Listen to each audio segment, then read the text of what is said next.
When we get our hearts broken by harsh words, rude attitudes, uncaring and unapologetic family and friends who are too wrapped up in their own lives to be emotionally, physically, or spiritually available, the selfishness can be hurtful and painful as we feel abandoned by these people who seem to lack compassion and care for anyone but themselves.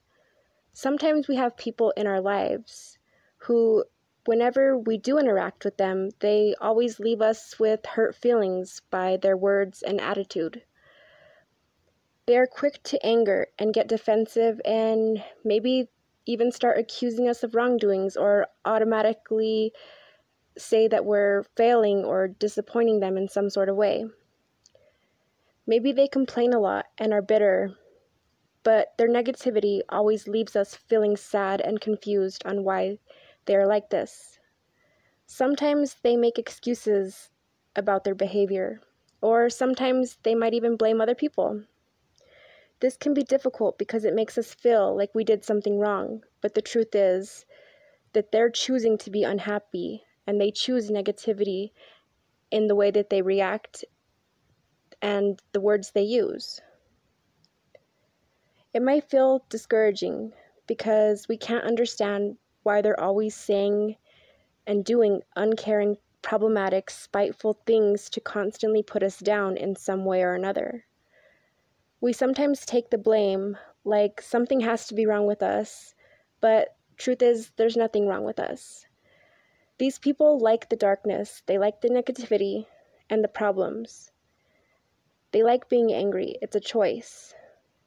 Dealing with these kinds of people is never easy, especially if it's a close friend or family member. But staying in these kinds of relationships isn't healthy, and it's not what God wants. Ideally, God would want us to live in a peaceful, happy relationships with others, with our loved ones. But if that's not possible, and we know these people aren't willing to change, we shouldn't have false hope and stick around, continuing to be hurt, lied to, or to waste our time on people who don't have any intentions of letting go of the negativity. And as hard as it may be, God doesn't want us to be abused or mistreated, and we shouldn't allow ourselves to be put down by these people who will never show us the love that we deserve. It will take a toll on us if we endure the hurt feelings and lack of care. It could affect our self-esteem and is a very draining spiritually, emotionally, and physically.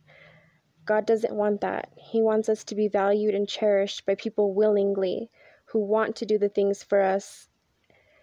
It can be hard to walk away, but staying is even harder. You aren't required to stay with someone who, by all intents and purposes, clearly doesn't have any interest in a peaceful, healthy relationship with you. If they dwell on the past, blame others, are rude, and have little care to really want to add to your life and really be something positive in your life, then we should just move on. As hurtful as that might be to walk away, it's damaging to stay in that type of relationship. In a healthy relationship, when you're honest with someone about your hurt feelings, a healthy response is you have the freedom to express your thoughts without fear of retaliation. Your perspective was heard and valued.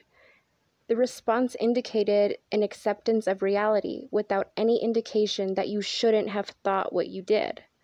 And they take responsibility for the fact that they might have said something hurtful.